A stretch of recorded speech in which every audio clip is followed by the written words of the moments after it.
Happy post-Mother's Day, everyone. Welcome to the rebellion. Yes, welcome to the rebellion. Yay! Okay, we're going to get everybody started on Facebook, too, so we can have some conversations. Hope everyone's had a good weekend and doing well. Oh, yeah. And there's actually a little bit of good COVID news for a change. Yeah, and there's also some good positive news. Real quick, just want to say thank you to everyone that ran for Ahmaud Arbery. It's a horrible thing. It's a damn travesty. It's a ridiculous shame.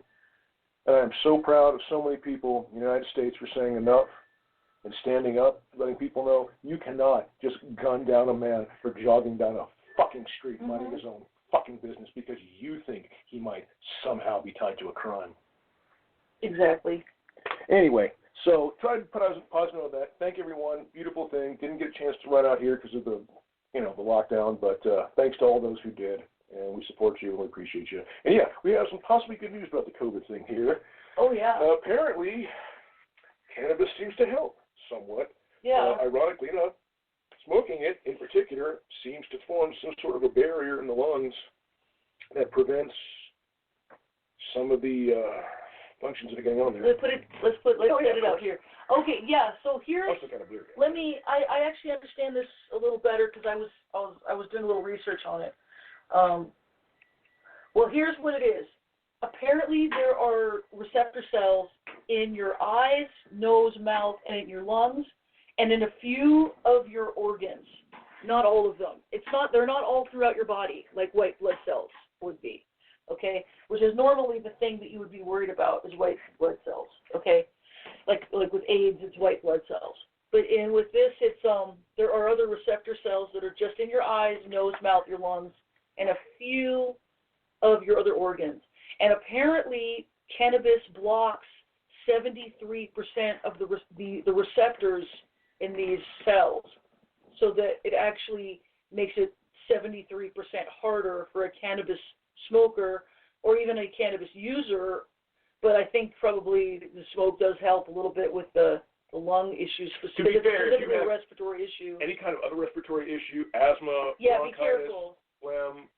Yeah. We're certainly not, as a general rule, I never advise one to smoke or not smoke simply because I believe it's person's choice given their own health conditions and decisions in life to do so. Oh, yeah. But I will never be one to discount that any smoke, but my dad's a doctor, all smoke is bad for your lungs. Now, obviously, cannabis smoke is a hell of a lot less bad and not at all toxic the way other substances are, but smoking anyway doesn't really damage the lung, at least inhibit the function of it. It's still particulates in the body, but of all the things to smoke, it's the best thing to smoke. I personally feel, and I know this kind of goes against logical science and all that, but I've always liked vaporizers, and I think it's a brilliant idea, but the first time I used one, and understand, I'm not going to lie, I'm a heavy pot smoker. I have been for years. I smoke.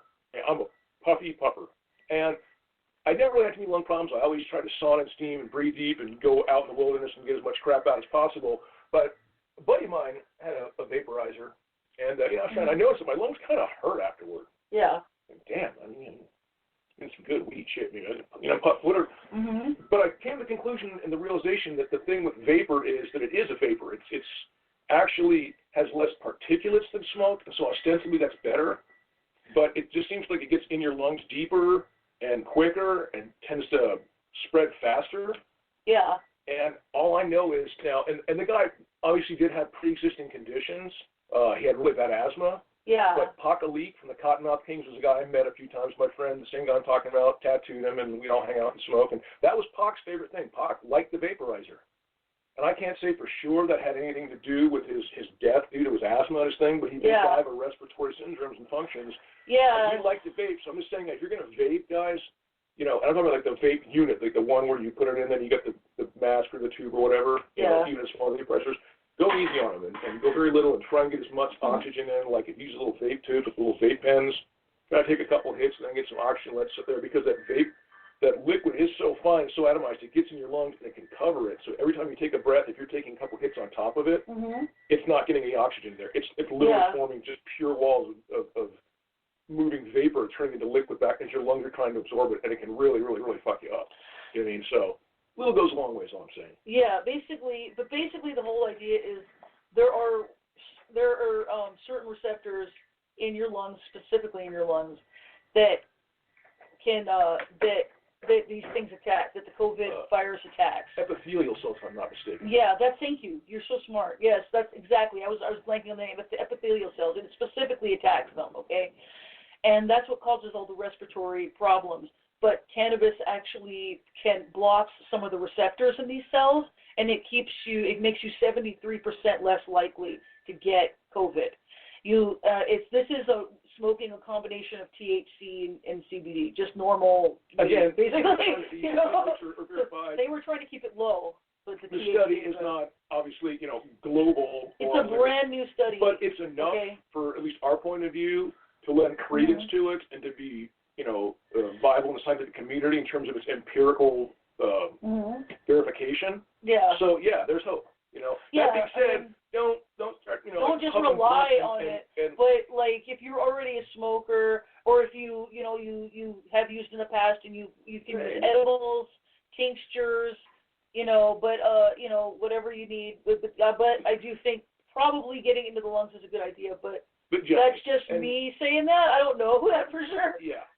I'm doing a little research on it, we're but just trying to pass on some information. Yeah. If you have any health problems, you think it might compromise it. Yeah. Obviously, at a time when, an airborne infection is what's really kind of threatening you, or an infection that can tend to be, in your body, you don't want to compromise any part of your health at all. But then again, just, the de-stressing of it. And I know a lot of y'all love blunts, man. Trust me, I know how good they tend to F you up. But, don't do blunts. Just try to lay off them for now, man. Let the whole thing's over, go back to them. But that tobacco really does. Let's say something real quick. Here's the problem most of y'all don't understand. And this is the irony of blunt wrap, whether it be a Philly or Swish or Sweet or whatever. You're really not supposed to ever inhale cigar smoke. Little ones, big ones, any of them. They're meant to be kind of puffed, rolled in your mouth, and then kind of exhaled. You know what I mean? You really don't ever technically inhale a cigar the way you do, right? Even a little one. So when you're taking that big old tobacco leaf, that thing, right, and then you're wrapping the weed in it. I know the weed is all nice, tasty, but that leaf that you're puffing in deeply, man, that was never really meant for you to puff in deeply. It's really, cigars were never meant to be smoked deeply at all, anyway. But literally, there's a trend going around for rosebud blunts, where you roll blunts and rose petals, and you can just smoke a rose petal blunt. Yeah. I personally prefer raws. Always have personal good old fashioned hemp raw. But you know what? Yeah, absolutely. I'll get him if it is. Okay, we have our kitties. Our kitties like to come in and join us. But anyway, so that's good news though. If you're already a cannabis smoker or user in some form, you might have some small, at least a little protection. And now that CBD is pretty much legal, even everyone's Rite Aid, grab a little, man. If nothing else, it'll help boost your immune system a little, relieve your stress. If like me, you got crunchy, grunchy, cranky joints, you know what I mean? It's really, really good for that. Yeah, but and our friend David, with the Sisters of the Valley, they are the top CBD people. But in this study, it was the combination of THC and CBD. It wasn't just the CBD. It was the THC was part of it, and they were trying to keep the THC part as low as possible because they're doctors. And Mark. They're trying to limit you getting high, but it was part. It was part of what was called creating it, and they couldn't figure out what it was. Hey. No, it's meant to be inhaled. Yes, cannabis is meant to be inhaled deeply and held in the lungs. And I had a teacher, and I loved it dearly, but we were talking. I remember this was back in high school in Simi Valley in '84. So trying to talk rationally about the viability of marijuana or weed, or because it wasn't going to call cannabis back then. Cannabis, we're trying to go biblical, right? I was just trying to point out to her, look, her argument was, I would much rather be in a car with someone who smoked 10 cigarettes than I would someone who smoked 10 joints. I'm like, I wouldn't. She goes, you wouldn't. I go, no, because I want to know how long each of them smoking. Exactly. If you've never smoked a cigarette in your life and you suddenly puff 10 cigarettes, I guarantee you'll be heaving and puking and crashing that car in the first 10 fucking feet.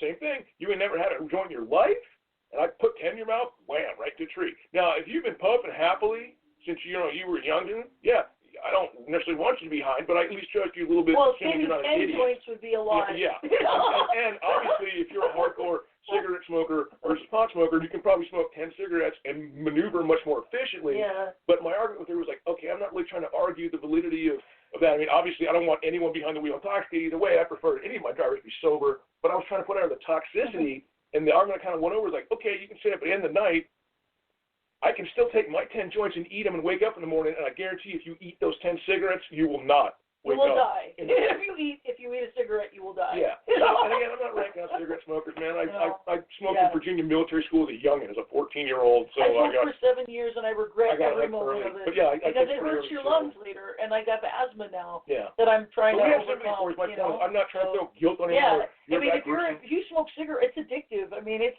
more addictive than heroin. It's the biggest thing to get over. My buddy was a heroin addict and a cigarette smoker, and it took him long to put down the cigarettes. And I always loved our yoga teacher's reply to it because she was such a beautiful white light goddess. I love Ula Lena, if you're out there, amazing instructor in the Valley. She's still in San Fernando Valley, one of the best yoga teachers I've ever met. My friend was like, oh, I feel so guilty. She's like, but you like to smoke. It gives you pleasure. So you smoke a little less and you do a little more yoga and then you will balance out, you see? You know what I mean? Positive. No, I'm an asshole, I smoke. She's like, no, you like to smoke. Those of us who are raised hard, it's hard to be positive all the time. So I apologize to my white light people.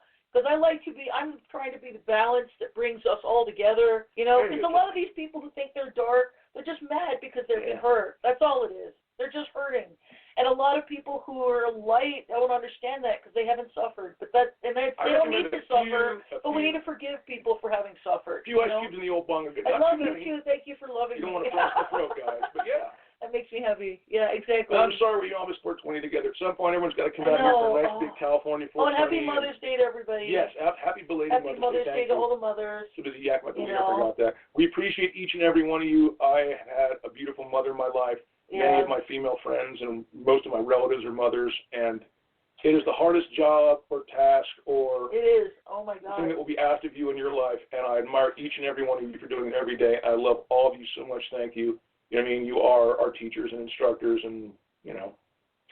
I mean, the greatest mother in the world is the goddess, you know. She's the mother of the earth, you know, and she's all of our mothers, you know, and it's this is why the one good thing that's come out of COVID is the ozone layer is now completely healed. You know, it's completely, totally healed. And man, the ocean's phosphorescent. Have you guys seen it? Oh yeah. Oh, I can't wait to see it. It's over here in LA. Yeah, we're bummed because we want to go to the beach. Like, okay, we're not screwed up. But yeah, the humans have been absent from the beach so much. There's coyotes roaming in the street stuff. The fish are coming really, really, really close to the shore. And a lot of them are very, very phosphorescent. And, of course, the algae is phosphorescent dolphins. Oh, it's weird because the algae won't turn phosphorescent until something hits it. But, yeah, as the dolphins are tracking through the water, there's literally so much algae for so many miles. It's like they're swimming in a fluorescent sea. If you guys haven't seen it, put in dolphin swimming in phosphorescent or whatever it is on YouTube. Cool. It's really beautiful and very inspiring. We all carry a little darkness, you know. Yeah, I mean, that's why we're here in the earth. You wouldn't be in the earth if there wasn't. Like, a lot of us have, like, super light parts of ourselves that are just pure. But then when you're incarnating, you have to click into a form that's probably already here, and that form has its own karma. And that's what happened to me. Because I have, like, that form is like, it is the shell. It's like it creates the outline that the DNA turns into you. And that part can have karma even if and sometimes you can have karma even if at the time you thought you were doing the right thing. Because a lot of people did bad stuff, and like how many executioners are there out there who thought they were doing the right thing? You know, like there are all kinds of situations that happen. You know, so it's like it's not even like you might even that part just might be mad. You know. No, I'm just saying, I just feel bad for the person. Yeah, I'm sorry. It's all right. Yeah, things happen. What are you going to do? Yes. You know. Yeah. I'm sorry for that. Yeah, I always loved dolphins. Never got a chance to swim with them. If I ever get back to the Bahamas, that's one thing I definitely want to do. You know what I mean? Because I prefer to go to a place where they just themselves naturally that's one part of I've always wanted to go somewhere. I think it's Corfu in Greece, but for literally like 2,000 years. You know what I mean? Dolphins have just been coming up and swimming with people. Yeah. I mean, literally, 2,000 years. I think it's either Corfu or somewhere you can look it up. And, yeah, there's ancient tales of, like, kids. Just there was one young Greek youth, and he was out there and swimming, and all of a sudden this one dolphin just grabs him and, basically grabs his fin and carries him way out. What the hell? We trusted him. He was his friend. He swam with him every day for years. And he's out there with, 8, 10, 12 surrounding him, right? Then after about, 20 minutes, they just swim back to shore. Shark would come in. Yeah. So I'm like, oh, that's my buddy. Screw that. And just that's a famous old story, right? Yeah. It was actually because like the thing is, thing. well, homeboy had no exercise. clue what was going on because, he's in water. It was clear clean. So like all people who were